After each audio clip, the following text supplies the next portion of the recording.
Bonjour à tous, j'espère que le confinement se passe bien pour tout le monde et que vous gardez tout de même le moral. Aujourd'hui on va parler, comme c'est prévu, du gainage. Faut savoir que c'est un facteur très important pour le trailer, mais malheureusement qu'on ne met pas assez souvent en place. Il va avoir deux gros intérêts, le premier au niveau de la prévention des blessures et le second au niveau de la performance. Au niveau prévention des blessures, c'est un travail très important pour le trailer. Il va notamment permettre de limiter l'absorption des chocs par vos articulations ou vos structures osseuses. Ce qui va être très intéressant vu le nombre d'impacts qu'on va prendre sur une course de 100-110 km par exemple, comme c'est le cas sur la VVX.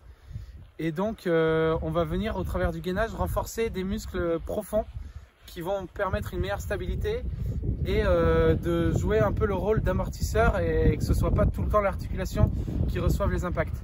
Également, le gainage va vous permettre de gagner en stabilité, notamment la stabilité du tronc, ce qui en trail est très important puisque on est souvent déséquilibré du fait du terrain ou encore des changements de direction, de choses comme ça. Et ça peut entraîner par exemple une entorse. À la suite d'un déséquilibre du haut du corps, on peut vouloir se rattraper sur notre cheville et dans une mauvaise position, on se fait une entorse. Donc très important également pour limiter les blessures à ce niveau-là.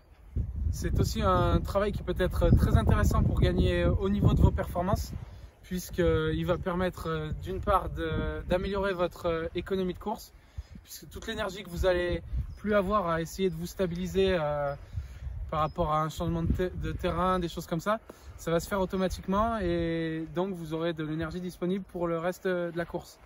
Également, ça va vous permettre de produire plus de force, puisque si on est plus stable au niveau du tronc notamment, on va pouvoir produire plus de force que si on est complètement désarticulé. Donc on en a fini avec les explications.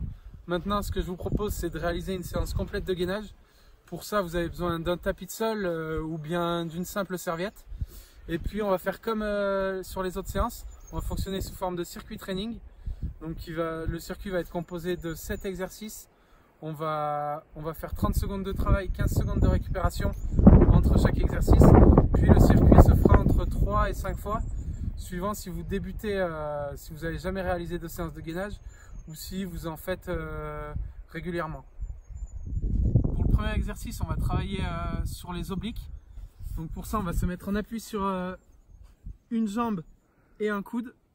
On va monter le genou à 90 degrés, puis on maintient la position pendant 30 secondes. Ce qui va vraiment être important sur cet exercice et sur les autres que je vais vous présenter ensuite, c'est de rentrer légèrement le ventre et d'essayer de se grandir. Et bien sûr de maintenir un alignement entre la jambe, le bassin et l'épaule.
Donc voilà pour cette séance de gainage. J'insiste vraiment sur la position. On rentre légèrement le ventre et on essaie de se grandir tout en maintenant un alignement entre le pied, le bassin et l'épaule sur l'ensemble de nos exercices. Je vous laisse maintenant réaliser la séance de votre côté et puis nous on se retrouve la semaine prochaine pour une nouvelle vidéo.